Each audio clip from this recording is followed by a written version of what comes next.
Jaya Radha Madhava Kunja Bihari.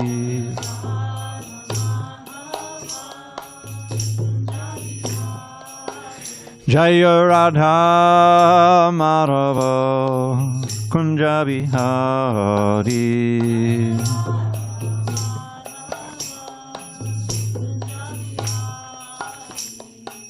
Gopi Jana Vallabha Girivardhari.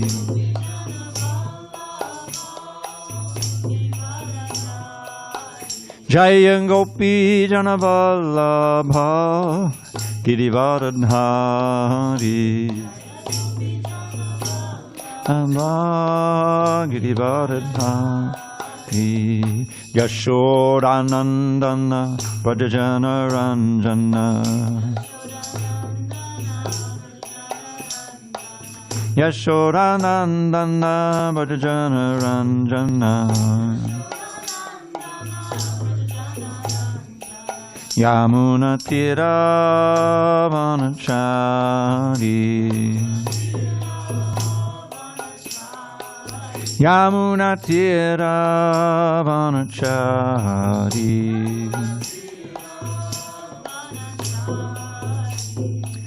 Hare Krishna, Hare Krishna, Krishna Krishna, Hare Hare, Hare Rama, Hare Rama, Rama Rama, Hare Hare.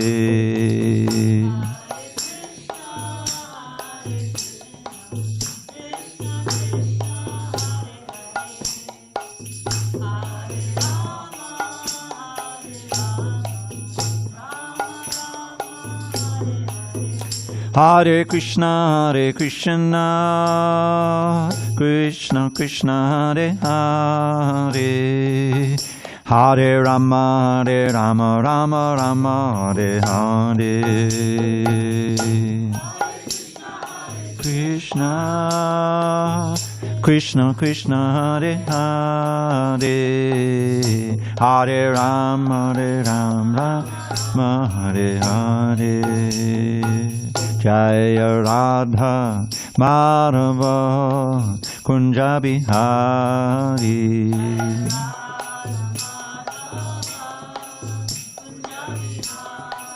Jaya Radha Madhava Kunja Bihari.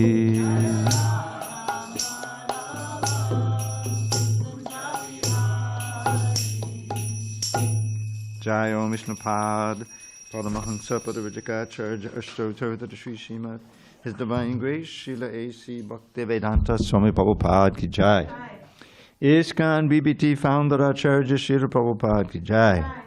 Jai Om Vishnupad Paramahansa Padavajagacharya Ashtotarvata Sri Srimad His Divine Grace Srila Bhakti Siddhanta Saraswati Thakur Ki Jai. Ananda Koti Vaishnavin Ki Jai. Namacharya Srila Haridas Thakur Ki Jai. Srimad Bhagavad Gita Ki Jai. Samaveda Bhaktivinoda Ki Jai. All glories to the assembled devotees. All glories to the assembled devotees. All glories to the assembled devotees. All glory to Sri Guru and Gauranga. Okay. So I think we'll be reading on page 423 today. Om Namo Bhagavate Vasudevaya. Om Namo Bhagavate Vasudevaya. Om Namo Bhagavate Vasudevaya.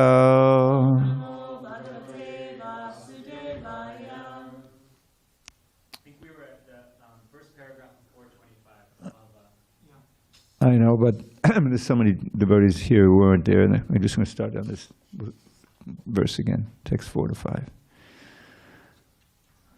Okay. On the 30th day of July, 2024 in San Diego, a reading from Srimad Bhagavad Gita as it is, translation and commentary by His Divine Grace, A.C. Bhaktivedanta Swami Prabhupada.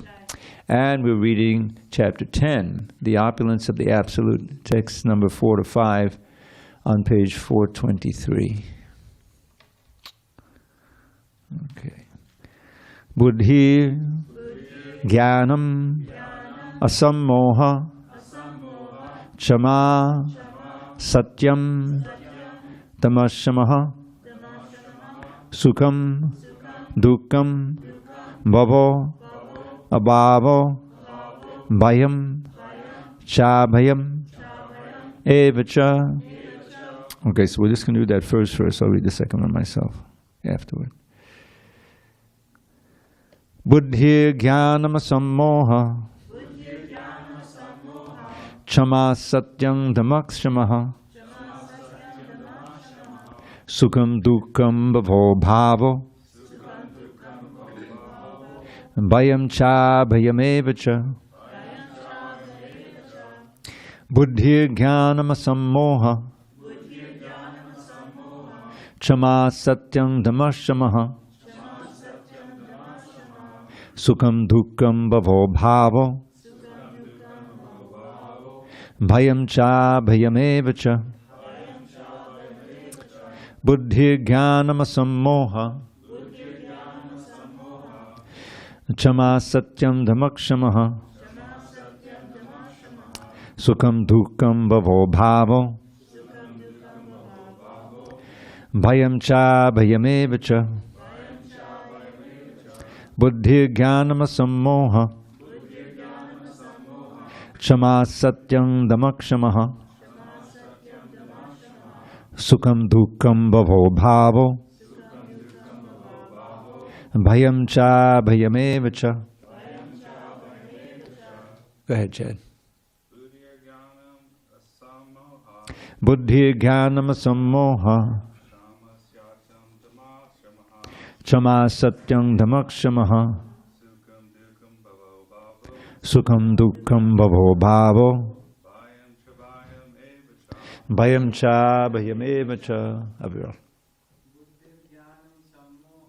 Buddhi Jnanam Sammoha, Chama Satyam Dhamakshamaha, Sukham Dukkam Bhavo Bhavo, Bhayam Cha Bhayamevacha. David. Buddhi Jnanam Sammoha, Chama Satyam Dhamakshamaha, Sukham Dukkam Bhavo Bhavo, Bhayam Cha Bhayamevacha. Tapaska. Buddhi Jnanam Sammoha, Chama Satyam Dhamakshamaha, Sukham Dukkam Bhavo Bhavo, Bhayam Cha Bhayamevacha. Mahima. Buddhi Jnanam Sammoha, Chama Satyam Dhamakshamaha, Sukham Dukkam Bhavo Bhavo, Bhayam Cha Bhayamevacha. Buddhi Jnanam Sammoha, Chama Satyam Dhamakshamaha, Sukham Dukkam Bhavo Bhavo, Bhayam Cha Bhayamevacha. Okay, I'll do the word by words. I'll do the second verse, and then I'll read the word by words. Ahimsa samata tushtis tapo danam yasho yashaha pavandi bhava bhutanam matta eva patag vidaha. Buddhi, intelligence, jnanam, knowledge, asammoha, freedom from doubt, chama, forgiveness, satyam, truthfulness, dhammaha, control of the senses, shamaha, control of the mind, sukham, happiness, dukkam, distress, bhavaha, birth, abhavha, death, bhayam, fear, cha, also abhayam, fearlessness, eva, also cha, and ahimsa, non-violence, samatha, equilibrium, tushtihi, satisfaction, tapaha, penance, Dhanam, charity, yashaha, fame, ayashaha, infamy, bhavanti, come about, bhava, natures, bhutanam, of living entities, mattaha, from me, eva, certainly, pritak, vidaha, variously arranged. Okay. Translation, Lord Krishna says to Arjuna, intelligence, knowledge, freedom from doubt and delusion, forgiveness, truthfulness, control of the senses, control of the mind, happiness and distress, birth, death, fear, fearlessness, nonviolence, equanimity, satisfaction, austerity, charity, fame, and infamy. All these various qualities of living beings are created by me alone. Page 424. Purport. The different qualities of living entities, be they good or bad, are all created by Krishna, and they are described here. Intelligence refers to the power to analyze things in their proper perspective, and knowledge refers to understanding what is spirit and what is matter. Ordinary knowledge obtained by a university education pertains only to matter, and it is not accepted here as knowledge.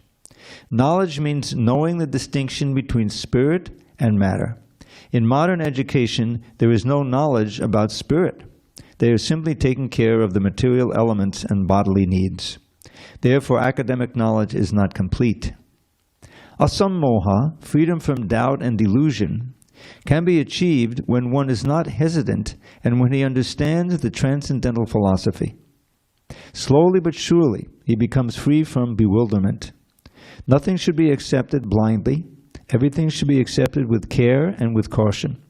Kshama, tolerance and forgiveness, should be practiced.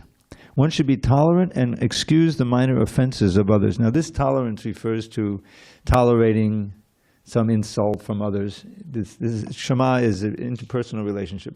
And Kshama generally means forgiveness or forgiveness of others' infractions. Hare Krishna, welcome. Are you here to see the deities? Yes, and the darshan will be at 8:15. You're welcome to stay for class, and most of the ladies can sit on this side. Men, you can sit on this side too. But that's we're going to have class until 8:15.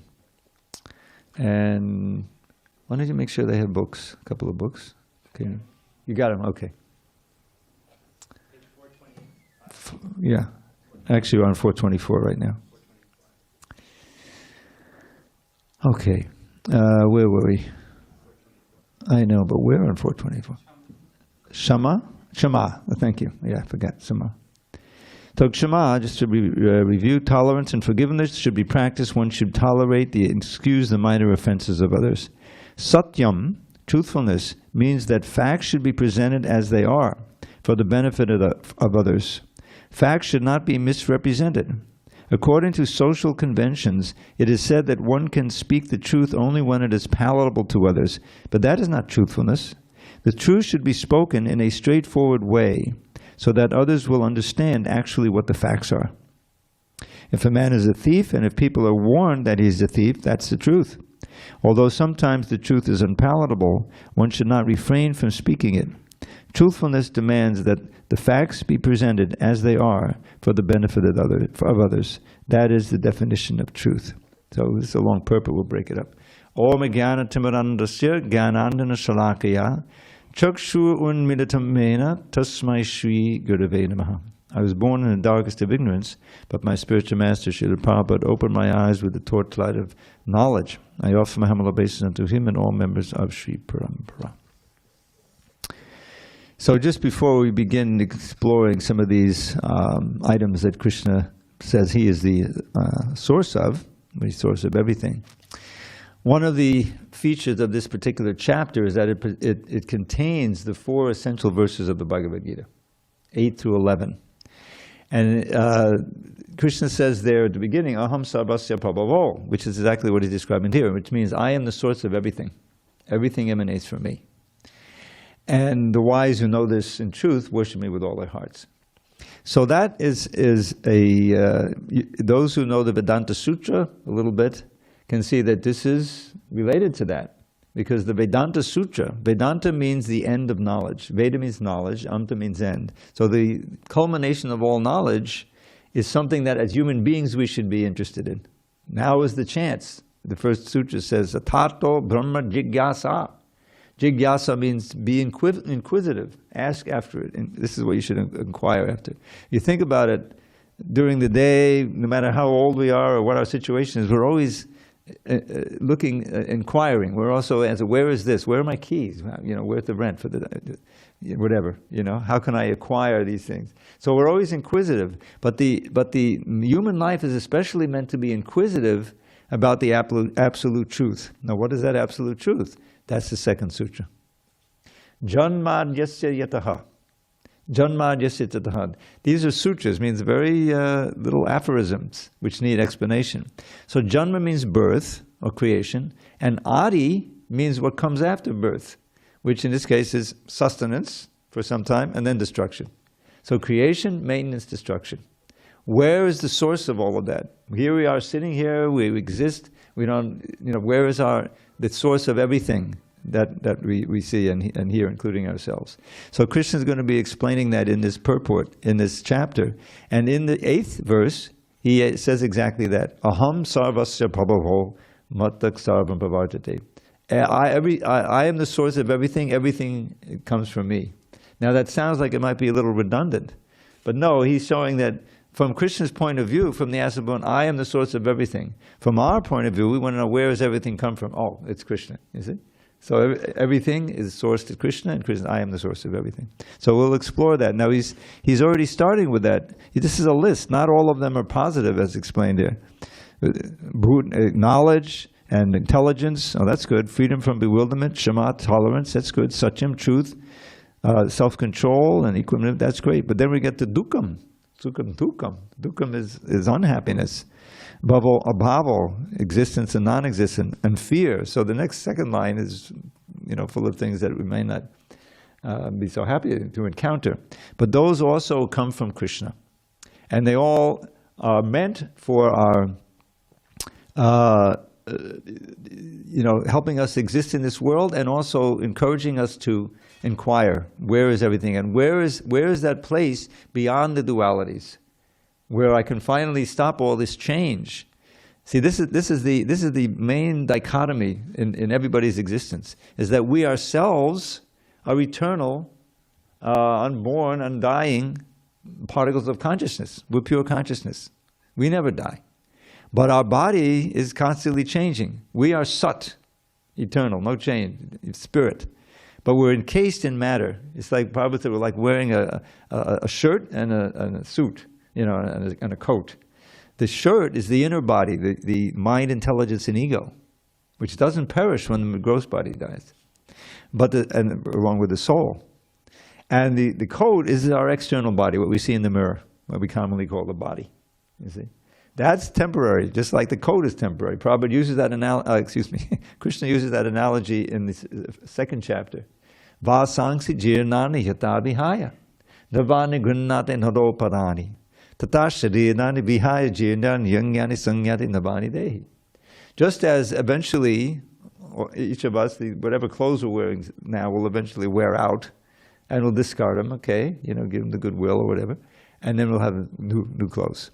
Similarly, the soul discards the old and useless bodies at a certain point. It's called death. We don't die. We have to get a new body. And so it's discarded. It can be very painful because we're attached to this body. So Krishna consciousness is a means by which we gradually become less and less attached to the body and more attached to Krishna, because we're using what we have, our eyes, our ears, our senses, everything we have, to connect to Krishna. How? Through loving devotion. That's the most important thing. And then, if we do it properly and perfectly, then we don't have to take another one of these material bodies. We'll have a body of spiritual senses, spiritual eyes, spiritual mind, everything. And that means it's eternal. That's our original body. We've lost touch with it for many, many births. But this is a scientific process. It always works if we follow it nicely. Just like if you're going to go to a laboratory. Right? I remember when I was a kid in high school, we took science and we had to mix chemicals, and I don't know if we ever made water out of oxygen and hydrogen, but we did a few things like that. So there are certain do's and don'ts. There's a prescription how to do it right to get the right result. So that's where our acharyas come in, our teachers, primarily beginning with Srila Prabhupada, who will always tell you he's part of a long line. You know, the long line begins with Krishna. You read the introduction to this book, and what do you find at the end of the introduction? The parampara, the list of where this knowledge is coming from, being passed down, just like careful, like someone's at the top of a tree picking a ripe mango. So you don't just throw it down, it could explode. I mean, a pleasant explosion, but you want to be able to eat it, to offer it. But you can hand it down, you know, carefully. So similarly, really this introduction is very important. Prabhupada put a lot in there. And you see it begins with Krishna. Brahma, Narada, Vyasa, it goes on for 32. And the last, you know, very famous, Jagannath Das Babaji, who initiated Bhaktivinoda Thakur, who was the father of Srila Prabhupada's guru, Bhaktisiddhanta. And Gaur Kishore was his Shiksha disciple, actually. And Bhaktisiddhanta Saraswati, and then A.C. Bhaktivedanta Swami Prabhupada. So that parampara is so important. It begins with Krishna, and you can become a member of that parampara by receiving the knowledge as it is, and absorbing it, and following it, and becoming realized, and then passing it on. Passing it just like a valuable jewel, you see, without distortion. So that's what we're fortunate to have, a genuine Acharya, Srila Prabhupada. And it's not an accident that his name is Bhakti Vedanta. Vedanta. So the end of knowledge culminates in bhakti. Doesn't culminate in merging into the absolute and losing your personality. No. That's anathema for devotees. Something we don't. There's a very nice verse. Kaivalyam narakayate. Kaivalyam means merging into the Brahman, white light. But for a devotee, that's like going to hell. Because you don't, your whole purpose is to serve Krishna with love and to feel that reciprocation. In the Brahma Jyoti light, there's no Bhagavan, there's no Bhakta. We're just the little particles of consciousness, and there's certainly no Bhakti. So better to be here on this earth or anywhere where we can at least chant Hare Krishna and experience. So, this is a important list. We read part of the purport, and he said, let's see, did we finish the second paragraph? Is that how far we went? I think. Oh no, I'm sorry. We went through Shema. How far did we get? Control of the senses. Yeah. So he's just listing things, and all of them are important. It's good to study this on our own. First thing is the knowledge, right? The second thing is the knowledge.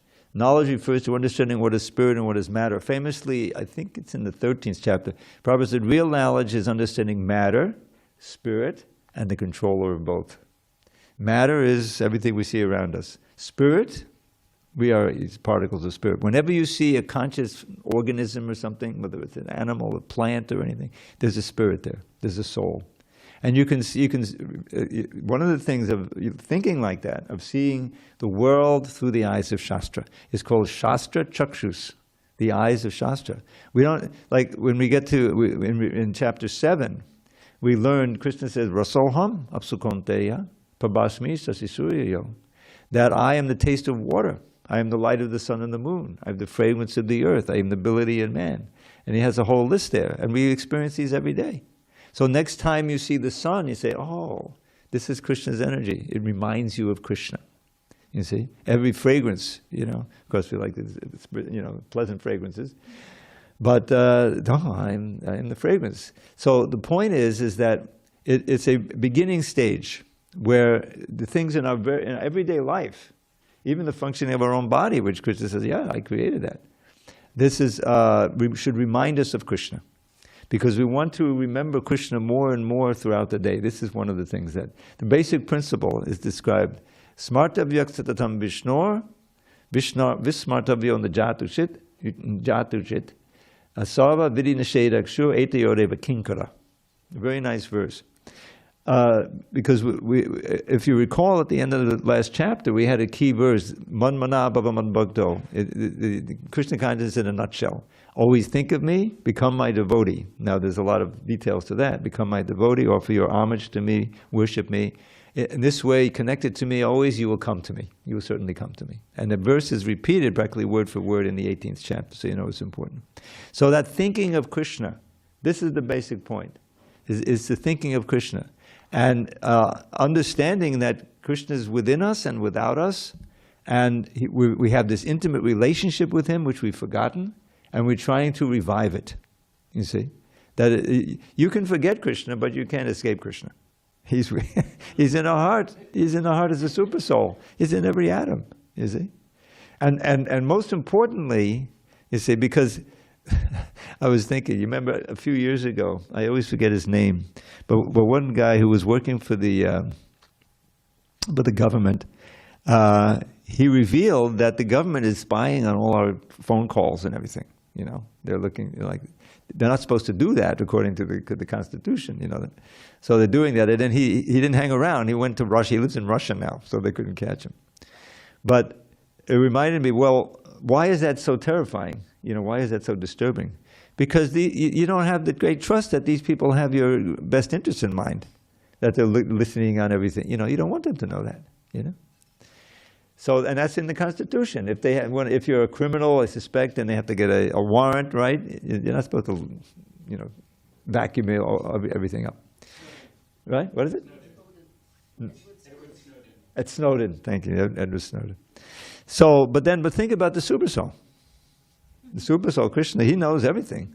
He says, "Yeah, I know everything, past, present, and future. You know what? Sarvasya chaham hridisan nivishto mattak smatir jnanam apohanangcha."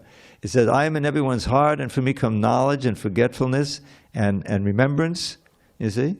So he knows exactly what we're thinking. But why should that not disturb us? Because he says in the Bhagavad Gita, you know, the end of the 5th chapter, Bhoktaram yagitavasang sarva loka maheswaram sudidam sarva bhutanam gyatpamam shantam richati. A very instructive verse. Prabhupada called this verse the peace formula. How we can be peaceful within and also world peace. Krishna says, I am the proper enjoyer of all sacrifices and penances, yajna tapasam, and austerities. Sarva loka maheshwaram, I am the complete, ultimate controller for all the worlds, you see. And then the third line, which is very personal for us, Suridam sarva bhutanam, I am the well-wishing friend eternally for every living entity. So if someone is your best friend, you confide in them, you know, because you know they're not going to betray you or try to blackmail you or anything, but they want to help you. So this is Krishna. He knows everything about us, and he's trying to guide us from within, and he has our best interest in mind, you know. And then, of course, the question comes, well, why is there so much suffering? Why is there so much suffering? It seems like innocent people are suffering. First of all, the fact is, although we had, you know, it requires some explanation. But nobody is innocent in this world. Otherwise, we wouldn't be here. We've all rebelled against Krishna, you see. Now, this is not an excuse for just, you know, being unconcerned about people's suffering. We want to try to relieve suffering as much as we can. The Krishna consciousness is meant for that. But everyone has a karmic debt. Otherwise, they wouldn't be here, you know. And this is a place of suffering. I didn't say it. Krishna did. Dukkhalayam ashashradam. The word dukkha appeared in the verse, right? Sukham dukkam. I am the source of happiness and the source of misery too. So in the 8th chapter he said, Dukkhalayam ashashradam, describing this world. It is alaya, means an abode of suffering, beginning of birth, old age, disease, and death, and the threefold miseries. Maybe you don't know about those. You know about them, but you don't know what by that name. Miseries that are caused by your own body and mind. You're sitting peacefully, and everything is fine, the rent is paid, you know, but someone insulted you, or you have some worry, or PTSD, something that happened to you 10, 20 years ago is still bothering you, you know. The mind can be the best friend or the worst enemy of the living entity. So that's Adi-atmic miseries. Adi-bhautic, we all know about those. other living entities causing you problem. Prabhupada gives the example of bed bugs. He may have encountered some bed bugs when he was in India. But I remember reading this book. I always bring this up when this comes up. When I was a kid, I was into existentialism. You know, I was reading that in the 60s, Jean-Paul Sartre and all these things. So I think it was he who wrote a play called No Exit. I don't remember anything on the play but one line. Hell is other people. Can you imagine with me living with that kind of... you know, but that it can be like that. So that's another, and then of course Adidaivik miseries. Now we got the fires burning again, right? The heat waves everywhere. You know, it hasn't been that hot here. You know, we had a little 80s. It's really nice, right? Balboa Park is filled with tourists more than normal because they look at the heat map and say, "Oh my God, it's so hot right here. I don't even want to go outside." But look at San Diego. We go to vacation. It's 75 degrees, and they have Balboa Park, and so the people are streaming here just to try to get away. But now that was interesting because that's Adidaivik, meaning that it's beyond our control. It seems to be controlled of the But we anthropogenic climate change. Did you ever hear that word? Caused by humans. We're pumping out all of these greenhouse gases, you think. But the manifestation is like Adidaivik misery. It's so huge, and you know. And then and Adibautic, of course, other people. So there's always one of these that you're either suffering or being threatened to be suffered by, you know. And so that's the nature of this material world. So we should want to get out of here, you see. And Krishna consciousness gives us a very scientific step-by-step process by which this can be our last birth.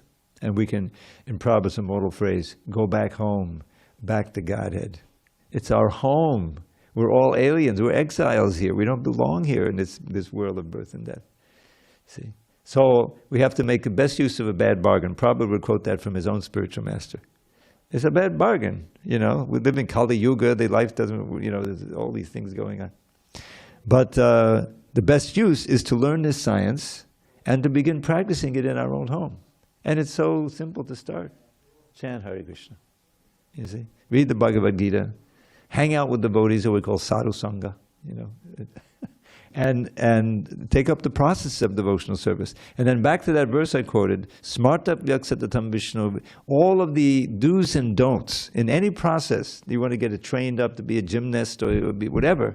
There are certain things to do. You learn from an experienced practitioner and from a book or something. And third things you stop doing, you don't do. You know, if you want to be an athlete, you got to stop smoking and drinking if you want to win the Olympics, you know. Okay, I vow to do that, right? And so there's so many don'ts, right? Then there's a do. Here's how you run, here's how you do whatever you're going to do. So similarly, in Bhakti, there's do's and don'ts. And this says all of the do's and don'ts, Vidhi and the Sheda. Vidhi are the do's and the Sheda are the prohibitions.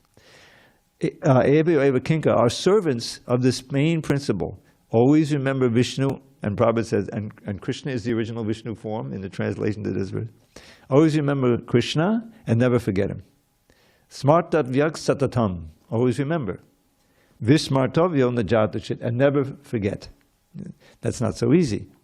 So it requires training and good association. But it is possible. And the wonderful thing is, however much progress we make in this lifetime, that will begin in the next lifetime. Unlike anything material, no matter how much money you get, how many accolades you get, whatever you get, it's all gone. When this body is gone, you start from scratch, you know. And according to your karma, you may not be in such a good position next life. So this is, Krishna is teaching us here. Everything is coming from me. All these things that, you know, we're so familiar with: birth, death, fear, fearlessness, nonviolence, equanimity, satisfaction. And all of these qualities, the ones that are conducive to Krishna consciousness, will naturally develop if we practice the principles of devotional service. They're already there. They just have to be manifest in us. All right, let's go on. So, control of the senses, right? Control of the senses means that the senses should not be used for unnecessary personal enjoyment. There is no prohibition against meeting the proper needs of the senses, but unnecessary sense enjoyment is detrimental for spiritual advancement. Therefore, the senses should be restrained from unnecessary use. Similarly, one should restrain the mind from unnecessary thoughts. That is called shama. One should not spend one's time pondering over earning money. That is a misuse of the thinking power. The mind should be used to understand the prime necessity of human beings, and that should be presented authoritatively. The power of thought should be developed in association with persons who are authorities in the scriptures, saintly persons and spiritual masters, and those whose thinking is highly developed. Sukham, pleasure or happiness, should always be in that which is favorable for the cultivation of the spiritual knowledge of Krishna consciousness. And similarly, that which is painful or which causes distress is that which is unfavorable for the cultivation of Krishna consciousness. Anything favorable for the development of Krishna consciousness should be accepted, and anything unfavorable should be rejected. Now here is where I'd like to give a plug, if you will, you can call it that, for one of the easiest ways to remember Krishna and find a source of spiritual pleasure. Now, of course, the chanting of Hare Krishna, everything is there. If you perfect that, I'll give you a verse that describes how the great acharyas, the great leaders in our movement, experience the holy name. This is written by one of our main acharyas called Rupa Goswami, direct disciple of Lord Chaitanya. And he was instructed by Lord Chaitanya to go and live in Vrindavan, the holiest place on earth, but it had become covered. It was just like a rough forest. And they would be it would be used for hunting expeditions, but you know, it was, those who know it was a place where Krishna had his original pastimes. Very, very holy place, the most holy place. So he said, go there, and you through various means of investigation, you find out those places where Krishna had his pastimes, and you establish them. If there's a kund, a lake, a little pond, or a little forest, you know, then make that known, and gradually you'll unearth the different pastime places, so that when pilgrims go there, they can say, oh, this is where Krishna, was bound by Mother Yashoda, and you can remember the pastime. That's the whole idea. And most importantly, to write books that will help devotees in their effort to become Krishna conscious. And the most important book he wrote was the Bhakti Rasamrita Sindhu, which Srila Prabhupada translated as the Nectar of Devotion. It's available. You can get it any time. And so it's a systematic book describing the process of devotional service and the different stages and the varieties of experience you'll have. It's a very important book. So that was given to us, and Rupa Goswami, he was a master, a very learned Sanskritist, and he gave us so many books that are simply help us to remember Krishna and teach us, various aspects of Krishna's Leela and his qualities and everything. So I'll share with you some of the things. I had a great opportunity to be friends with a devotee who translated some of Rupa Goswami's writings. His name was Krishna Das. Back in the 70s, I think, he spent some time here. And he would send him out on distributing books. But he was kind of an avaduta, those who know that word, He was kind of a little bit of a eccentric. And he would go out, but he would just stand there with a book. He was famous for wearing sweatshirts, He'd stand there all day with a sweatshirt and hold the book. If someone was interested in the book, all right, you take the book. Yeah. But his mind was going, and he taught him. Eventually, he came to L.A., and he was able to teach himself Sanskrit in the Sanskrit department. We have for the books were all being put out there. I was in the same building and doing English work. And gradually, as in 77, Prabhupada disappeared. And of course, the books, there were some books that were still left to be finished, but eventually they were finished. And so there was no need for a big Sanskrit department that was helping do these synonyms and research and things. So gradually they all left, but he alone stayed there, and he began translating books of the Goswamis. And he began with a book called the Stavamala. Stavamala simply means a garland of verses for Krishna. And he began with various verses about Lord Chaitanya, 3 ashtakas. Now, I don't have my iPad here, so there's a beautiful ashtaka about Lord Chaitanya which I put into a poem, but I won't be able to share that with you because I don't have it memorized. But I'll give you just one sample verse, and you can see how beautiful these verses are. Smita loka shoka mahadachita katam yasya padito. Girang tu prarambaka kushalapataling pallavayati. Padalambaka kangva panayati nahi premanavaham sadevas chaitanya kutadadana kripayatu. So each of the 8 verses ends with that line. And it means, may that Chaitanya Mahaprabhu show me his great mercy, pour his mercy on me. So what does it mean? Smita loka shokam. Oh, he's got it, see? He's got my poetry file.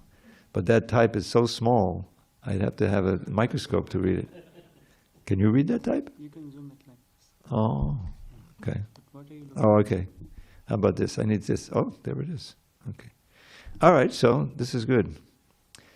So, all right, so first, this is, I'll give you Prabhupada's pranam mantra in poetry. Namo Vishnu Padaya Krishna Pastaya Bhutale Srimati Bhakti Vedanta Swami Niti Namine Namaste Saraswati Deve Gauravani Pacharine Nirvishesha Shunyavadi Pastata Deshatarine. So Prabhupada wrote this because there's no one else to write it, and we needed the pranam mantra.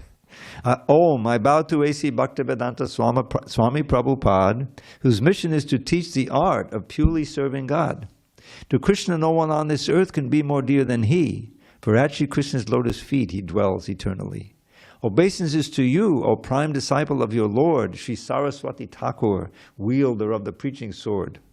By preaching Lord Chaitanya's words, you've saved the Western lands from voidism, impersonalist creeds, and all such shams. So there's some nice ones here for the Srila Prabhupada. But I want to share a little bit of this writings of Rupa Goswami, which I was mentioning. And let's see if I can find it. Okay.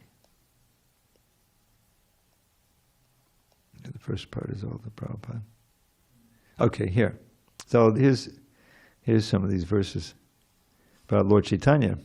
And this is all from the, oh, I'm sorry, no, this is Nityananda's Ashtaka.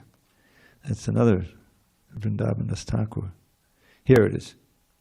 Okay, so here's a couple of sample verses from the 3rd Chaitanyashtaka, 3rd series of 8 verses about Lord Chaitanya. Upasata padambudas tvamanulakta rudradibhi papaddi purushottamam padamadabramudbrajitaha samastatatamandali spudadabishta kalpa drumam shati sutamahi prabho kudamukunda munde kripam. Okay. Your lotus feet are worshipped by the multitude of gods, beginning with Lord Shiva, in whose heart devotion throbs. You've made Lord Jagannath's great city by the sea your home, and there you shine with splendor as in ecstasy you roam. For all your loving devotees who beam like many moons, you are a wish-fulfilling tree, bestowing endless boons.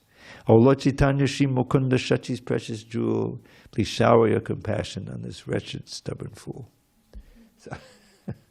So I'm not going to read more, but we can do it some other time when there's more time. But if you want this poetry file, I'm giving it away free. You have to, but the only price is you have to memorize my email address. Not so easy. Dravida108 at Gmail. Where else? And if not, if you can't, then just sign up for the newsletter, because every time they advertise this class, and then we put a new line there, Dravida's poetry for free. Just write them at this, and you get the email. So there's some, and the beautiful verses about Lord Krishna, of course. And I'll give you one, Bilba Mangal Thakur. He's another writer. Wrote a book called the Krishna Karnamrita. This is one of my all-time favorites. Very easy to learn. Maduram, maduram, vapadasya vibhor. Maduram, maduram, vadanam, maduram. Madugandhi madusmitamete daho. Maduram, maduram, maduram, maduram. So maduram means sweet. Sweet is, if you can just think of Krishna on the altar. Sweet, sweet is my dear Lord's form. Sweet is still his face so fair. But his honey-scented gentle smile is sweet beyond compare. So, the reason I'm sharing these with you is that we have been given all opportunity to think about Krishna, hear about Krishna, serve Krishna, and we should take advantage of it. Admittedly, it takes, first comes acquiring knowledge, why we should want that, because we're not spontaneously attracted to do that, because we're so conditioned to look for our pleasure in the objects of the senses. But we should know, and here's my favorite verse, I chant it every other class, if not more often. Yehi sangsparjaja bhoga dukkayona ya evate adyandabanta konteya nateshu ramate buddha.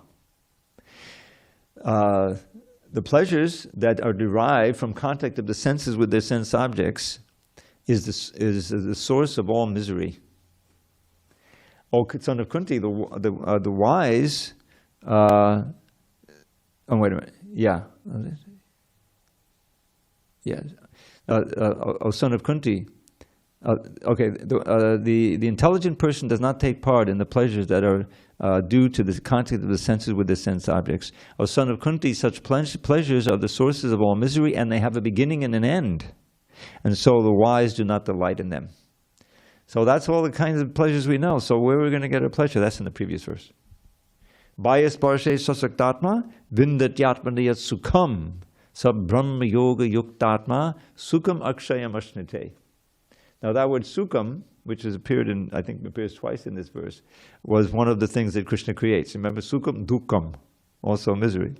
So here he's describing the alternative to what we know is the contact of the sense with the sense objects. So bayasparshesu means not looking for external contact. Bayasparshesu, asaktatma, not attracted. Vindityatmani yatsukam, the sages, the devotees, they taste the pleasure of contacting the Lord within their heart. And He's always there. And so that opportunity to enjoy that contact is always there. You see. Bayasparshesu asaktam vindityatmani, vinda means to enjoy, yet atmani yet to come. Sab Brahma Yoga Yuktatma, connecting the individual soul with the Supreme Brahman. The Supreme Brahman is God or Krishna, who's there always with us. Sab Brahma Yoga Sukham Akshayam Ashnate. If you learn the art of doing that, you can get this state which is impossible on the material plane. Sukham, happiness, Akshayam, unbroken, Ashnate, enjoying unbroken happiness. Where is that in the material world? It's always broken. It's temporary, it's fleeting. It may last a couple of hours if you get into Disney World. You try to do it. But then, oh my God, what happened to my bank account? Where's my kid? There's always a downside. There's always a downside to material happiness. And the worst downside, as Prabhupada says in this immortal phrase here, that the happiness that comes with sense gratification is the greatest enemy of the living entity. Because it means you get a desire seed in your heart to do it again and again and again. And you die with that desire seed in the next life you come back.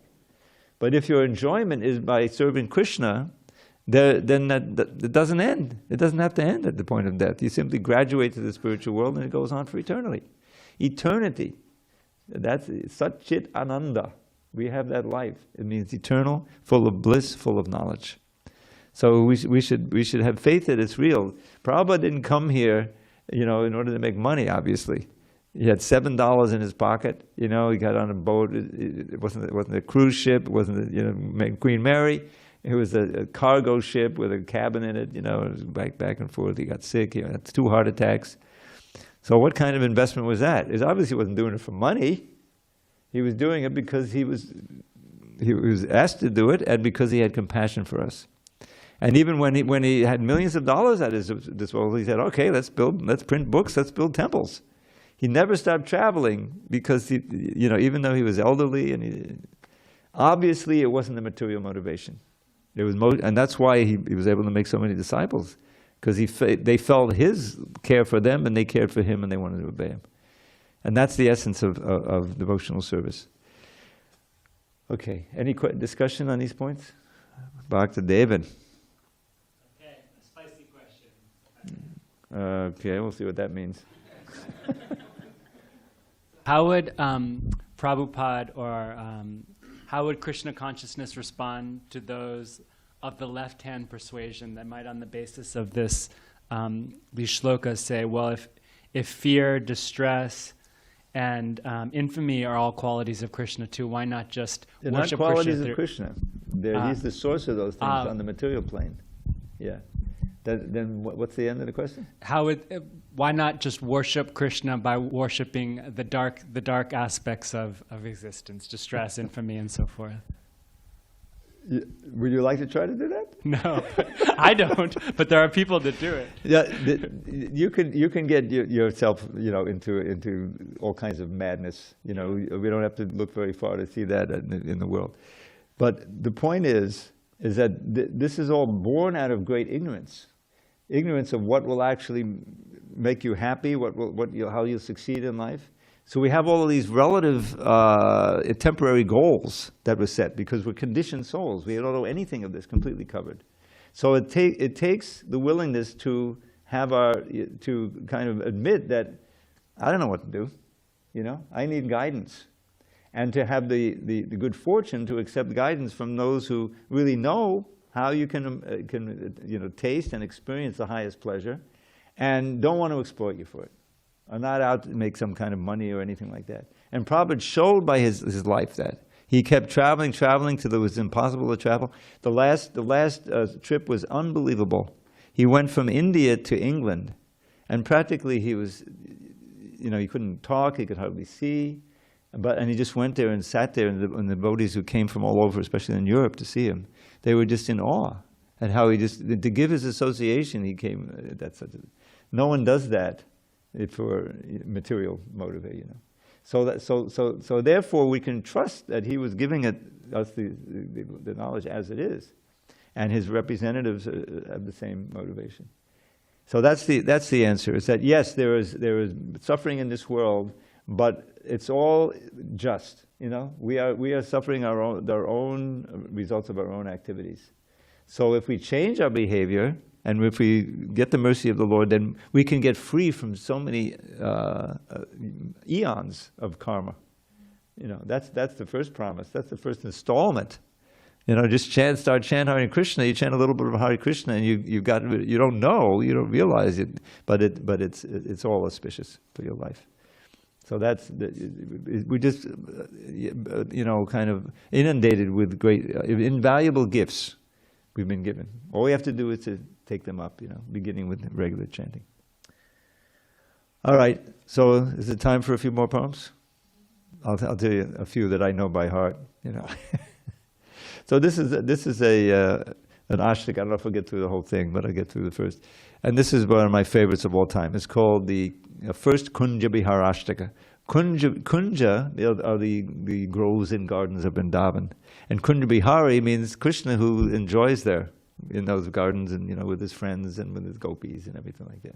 So 8 verses of Krishna. So it's like this. Inda nila mani manjulavana pullani pakusamanchitakarna Krishna labara kashora sihari sundaro jayati kunja bihari. Can't do that in English. Only in Sanskrit.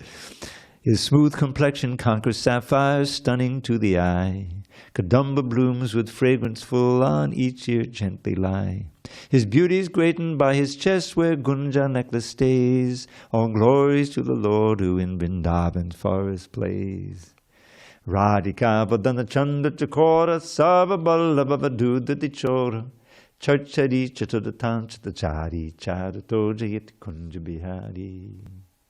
Chakora longing for... Now you have to know a little... Chakora bird lives on the moonshine. You just like to drink in the moonshine, So, Chakora longing for the moon of Radha's radiant face, a thief purloining patience from the cowherd's wives apace. His expert rhythmic dancing winning all the gopis' praise. All glories to the Lord who in Vrindavan's forest plays. Anyway, there's several more. But next time, like tomorrow, I'll bring my little sound box with the beat. As you can get the beat, and we'll sing that, I promise. But in the meantime, I'll give you a little hot chili. Slokas, you can do that too, Dehesti mangsududi devi matam chajasva jaya sutari jasadama matam vimuncha prashanisam jagadidam chandapangatishtam vairagya raga rasiko bhavabhakti nishtam. This was taught to me by a great devotee named Mahavishnu Maharaj, the elder, who used to spend a lot of time here. I don't know if you were here at the time. I saw him. Yeah, we're old friends. So he taught me this verse. It's from the Padma Purana. I put it into a little poem. Don't love the body, just a bag of flesh and blood and bone. Give up your sense of ownership for wife and kids and home. At every moment, see that this world totters on destruction. Become detached and learn to love the Lord without obstruction. And I always like to point out, I didn't really do justice to that last line, which will be our last. Vairagya raga. Vairagya raga. Get attachment for detachment. Is it? Become eager to be detached. But the only way to do it is to become a rasika, to be able to taste the nectar of the service of Krishna, the chanting and everything else. So therefore it says, Vairagya raga rasiko bhava bhakti nishta. Become a rasika, become attached to detachment, and become very determined and firm in your devotional service. Bhava bhakti nishta. So there's a lot of good instruction in this verse. So send me an email. I'll send you all my poems. All glory to Srila Prabhupada. Hari Hari Bol.